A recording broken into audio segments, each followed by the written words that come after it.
O przydatności powerbanków nikogo chyba przekonywać nie trzeba. Te przenośne baterie pozwalają doładować nam smartfon wszędzie tam, gdzie nie mamy dostępu do konwencjonalnej ładowarki. Nieważne, czy idziesz na długie wakacje, czy do lasu na grzyby, zawsze warto mieć chociaż jeden przy sobie. Bo nie oszukujmy się, lubimy dużo korzystać z naszych smartfonów, a do tych, no niestety nie wynaleziono jeszcze niewyczerpujących się baterii. Dlatego mam dla Was kilka różnych i to naprawdę ciekawych propozycji. Na pewno każdy znajdzie coś dla siebie. Ja mam na imię Paweł, a Ty oglądasz kanał Techmania KD. Zapraszam!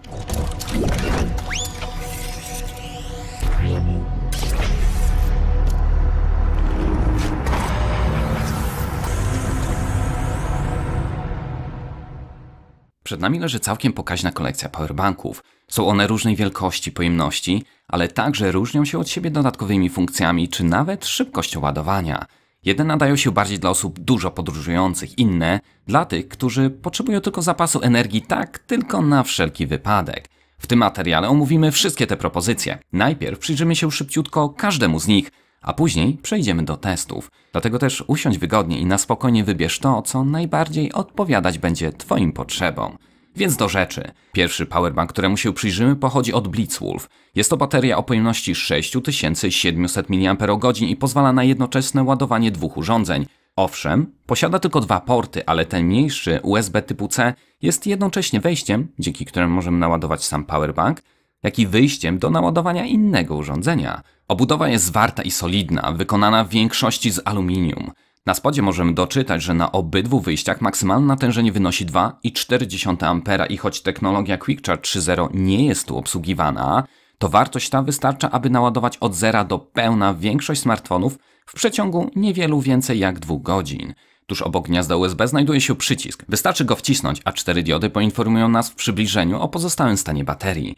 Wraz z powerbankiem otrzymujemy dobrej jakości 60 cm przewód microUSB ze specjalnym adapterem na USB typu C. Jest to bardzo przydatny dodatek, ponieważ wciąż jesteśmy w okresie przejściowym pomiędzy tymi dwoma standardami. Sam obecnie posiadam smartfon wykorzystujący najnowszy USB typu C, ale większość moich akcesoriów korzysta ze starszego standardu. W ten sposób nie trzeba nosić ze sobą dodatkowych przewodów, a wystarczy prosty adapter. Jeśli szukasz powerbanku, który wygląda dosyć elegancko, jest kompaktowych rozmiarów i przy okazji masz akcesoria, które korzystają ze starszego standardu, to Blitzwolf może okazać się świetnym wyborem. Kolejną propozycją jest Stoitek o nominalnej pojemności 10 000 mAh i choć na pierwszy rzut oka może wydawać się on zbyt duży, to pomimo większej pojemności od wcześniej wspomnianego Blitzwolfa jest znacznie cieńszy, co sprawia, że bez problemu można go nosić np. w kieszeni spodni. Ma niespełna 15 cm wysokości, 7,5 szerokości, a jego grubość wynosi zaledwie 1,4 cm. Najlepszym porównaniem wielkościowym jest przyłożenie go do smartfona. Jeśli telefon nie sprawia Ci problemów w kieszeni, to i ten powerbank nie powinien. A jeszcze z góry uprzedzając wszelkie pytania, to tak, jest dostępny inny kolor niż widziany tutaj różowy. Niestety tylko taki posiadam, więc nie zrażajcie się do niego. Powerbank ten można dostać także w kolorze niebieskim, jak i czarnym. No ale do rzeczy. Mamy tutaj dwa wyjścia USB typu A. To po lewej jest 1A, po drugiej 2A. Na jednym z boków znajduje się gniazdo microUSB służące do naładowania powerbanku, a po drugiej stronie 4 diody wskazujące stan baterii. Przytrzymując guzik trochę dłużej, aktywujemy wbudowaną latarkę. Może nie jest to coś, z czego będziemy korzystali każdego dnia, ale w pewnych warunkach może być bardzo przydatne. Jest ona jasna na tyle, że spokojnie rozświetli drogę, jeśli spacerujemy po zmroku, ale też nikogo nie oślepi. 10 000 mAh robi swoje i pozostawiona latarka sama sobie potrafi świecić nawet przez okres 3 dni non-stop. Ze względu na brak gniazda USB typu C dołączony kabel korzysta jeszcze ze starego standardu microUSB. Ogółem jest to naprawdę fajny powerbank, o ile wybierze się odpowiedni kolor. Na plus składa się jego pojemność, a także poręczność. Na minus brak USB typu C, a także brak wsparcia dla Quick Charge 3.0, za to cena jest jak najbardziej przyzwoita. Trzecia propozycja skierowana jest głównie dla aktywnych, o czym może świadczyć mocna silikonowa obudowa. Jest ona wstrząso- i pyłoodporna, a jakby tego było mało, także wodoodporna. Co prawda do nurkowania się nie nadaje, ale deszcz jest jej niestraszny. W opakowaniu oprócz kabla microUSB dorzucony jest także klips, dzięki czemu można go przypiąć do plecaka w czasie pierwszej wycieczki. Jest to ponownie produkt marki Stoitek i chociaż rozmiar by na to nie wskazywał, jest on o mniejszej pojemności od tych dwóch poprzednich, czyli ma zaledwie 5200 mAh. Wszystko staje się jasne po uchyleniu wieczka. Mamy tutaj nie tylko wejście i wyjście USB, przycisk czy diody wskazujące stan baterii, ale także dwie komory na umieszczenie i naładowanie akumulatorów do popularnej kamerki GoPro Hero 4. Produkt ten załączam do listy bardziej jako ciekawostkę i choć pomysł jest jak najbardziej świetny, to jego zakup ma jedynie sens dla posiadaczy kamery GoPro. A żeby nie było, że tracę wasz czas, przejdźmy teraz do czegoś na wypasie. Produkt Imuto o pojemności 30 000 mAh może pochwalić się nie tylko największą pojemnością w tym zestawieniu, ale także wyróżnia się na tle poprzednich wsparciem dla technologii Quick Charge 3.0 certyfikowaną przez markę Qualcomm. Pozwala ona na szybkie ładowanie kompatybilnych smartfonów, ale także sam powerbank może być ładowany przy użyciu tej technologii. Oczywiście przy tak pojemnej baterii ma to ogromne znaczenie. Podoba mi się tu fakt, że posiada on także starszy typ microUSB przyjmujący ładowanie. Jeśli akurat pod ręką masz starszą ładowarkę, możesz ją podłączyć. Jeśli nowszą, to wystarczy, że skorzystasz z portu USB typu C, który tutaj także działa w obydwie strony. W kwestii wyglądu nie ma się do czego przyczepić. Bez względu na to, czy jesteś nastolatkiem czy biznesmenem, nie można się go powstydzić. Na przedniej części obudowy znajduje się wyświetlacz, który pokazuje pozostały stan baterii wyrażony procentowo. Jest to mój osobisty faworyt na dłuższe wycieczki czy nawet na tygodniowy wypad pod namiot. Ale ze względu na swoje gabaryty nie jest to coś, co polecałbym nosić ze sobą wszędzie, każdego dnia.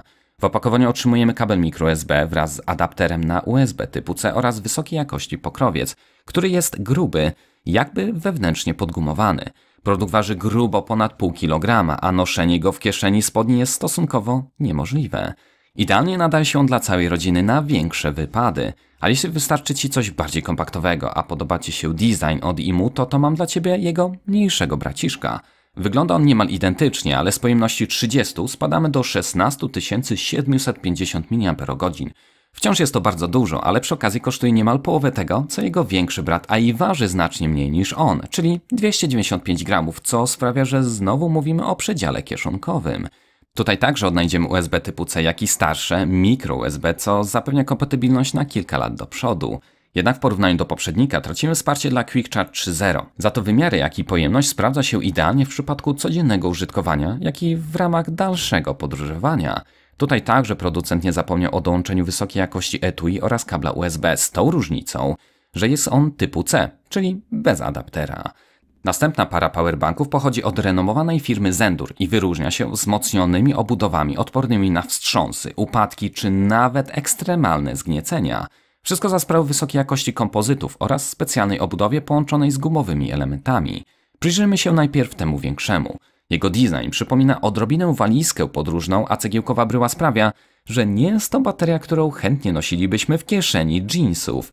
Jednak tę kwestię możemy wybaczyć, bowiem mamy tutaj do dyspozycji 26 800 mAh oraz 4 pełnowymiarowe porty USB. Jedno z nich wspiera nawet technologię Quick Charge 3.0. Pozostałe 3 są w stanie udostępnić nawet do 3,1 A. Całość waży odrobinę poniżej pół kilograma i jest bardzo solidnie wykonana. Propozycja ta jest dosyć ciekawa i 4 wyjścia powinny zadowolić nawet kompletną rodzinę. Jednak brakuje mi tu USB-C, które chcąc nie chcąc robi się coraz bardziej popularne. W pudełku odnajdziemy zwyczajny materiałowy pokrowiec oraz kabel microUSB w nylonowym oplocie. Tym samym przejdźmy do mniejszego braciszka o jakże chwytliwej nazwie A3TC. Może nie posiada on tak wielu wyjść, ale wyposażony już został w USB typu C. Dysponuje on pojemnością rzędu 10 000 mAh, ale też jest znacznie tańszy od swojego większego poprzednika. Niestety brak tutaj wsparcia dla technologii Quick Charge 3.0, za to standardowy USB ładuje z maksymalnym natężeniem 2,4 A, a nowszy port jest w stanie oddać natężenie nawet do 3 A. Mniejsza wersja od Zendur w opakowaniu oprócz etui zawiera kabel USB typu C. Obydwa powerbanki dostępne są w kolorach czarnym i srebrnym i naprawdę czuć, że są to produkty najwyższej jakości. Oprócz obiecanej zwiększonej wytrzymałości, producent zapewnia, że korzysta tylko z najlepszych akumulatorów do budowy swoich powerbanków. W teorii nawet po 6 miesiącach nieużywania powinno one zachować 95% zgromadzonej energii. No właśnie, jak to jest z tą energią? Nominalnym pojemnościom powerbanków nie ma co wierzyć na słowo i warto je sprawdzić w praktyce. Zastanawiałem się trochę nad najlepszą metodologią testów i uznałem, że dokładny pomiar samej pojemności wcale nie da odpowiedzi na proste pytanie, które sobie zadaje przecież każdy kupujący, czyli ile razy można naładować mojego smartfona? Oczywiście każda metoda pomiaru obarczona jest pewnym ryzykiem błędu. Jakość, jak i długość kabla ma znaczenie. Temperatura, czy nawet jakie ogniwo się trafi w danym powerbanku. więc nawet w warunkach laboratoryjnych nigdy nie wyjdą dokładnie takie same wyniki za każdym jednym razem. Dlatego też wykonałem bardziej przyjazne i przejrzyste testy, abyście mogli sami stwierdzić, czy dany powerbank wystarczy na Wasze potrzeby, czy też nie. W tym celu wykorzystałem całkiem nowy telefon LG V30, który na ten moment ma za sobą dopiero około 40 do 50 cykli pełnego ładowania. Można powiedzieć, że jest to okres życiowej formy dla baterii i jej pojemność nie powinna odbiegać od deklarowanej 3300 mAh. Większość smartfonów dzisiaj waha się właśnie pomiędzy tym przedziałem, czyli między 3 a 3,5 tysiąca, więc test ten na tym modelu powinien dać zbliżone rezultaty dla większości z Was. Więc do rzeczy. Przed wykonaniem pomiaru wszystkie aplikacje działające w tle zostały zamknięte oraz telefon został przełączony w tryb samolotowy, wyłączając tym samym wszelką komunikację radiową. W trakcie ładowania telefon nie był podświetlany, a do wszystkich testów posłużył wysokiej jakości nowy i wzmocniony kabel od Blitzwolf o długości 1 metra. Jest on certyfikowany, aby przesyłać nawet do 12 V z natężeniem 3 A i wspiera wszystkie technologie szybkiego ładowania, tak więc wyniki przedstawiają się następująco. Powerbank marki Blitzwolf pozwoli w sumie uzupełnić stan baterii o 120%. Większy z joysticków podczas kilku cykli ładowania wsparł smartfona o łączną równowartość 221%. Mniejszy z kolei wykrztusił siebie dość energii, aby wystarczyło na 106% do ładowania. Bez większego zaskoczenia rekordzistą okazał się największy z testowanych Imuto. W końcu może się on poszczycić najwyższą pojemnością. Uzyskamy z nim blisko 8 pełnych ładowań. Jego kompaktowa wersja jest już bardziej przyjazna kieszeni spodni i w dalszym ciągu wystarczy na doładowanie smartfona o 308%. Obydwa z powerbanków Zendur mają nominalnie mniejsze pojemność od Imuto, za to są przy tym też zdecydowanie poręczniejsze.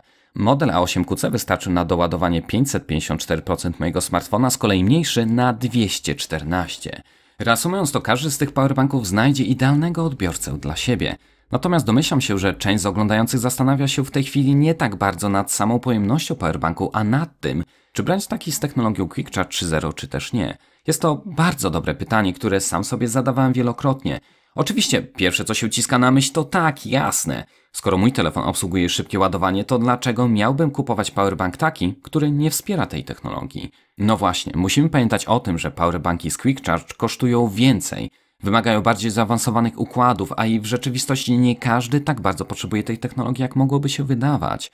Patrząc na przykładzie standardowego ładowania, chociażby przy użyciu większego joysticka, trwa ono około 2 godzin i 10 minut. Z kolei korzystając z funkcji szybkiego ładowania, czas ten jest mocno uzależniony od temperatury baterii. W chłodniejsze dni może ono trwać zaledwie godzinę 20 minut i jest to oczywiście jak najbardziej wspaniały wynik.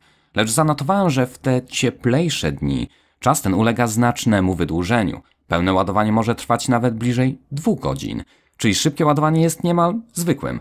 A wszystko to za sprawą tego, że Quick Charge obniża napięcie ładowania, jeśli bateria robi się po prostu zbyt ciepła.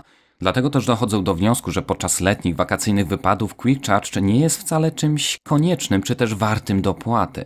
Owszem, nie zaszkodzi, aby było, lecz przy wyborze powerbanku dla siebie nie kieruj się jedynie funkcją Quick Charge.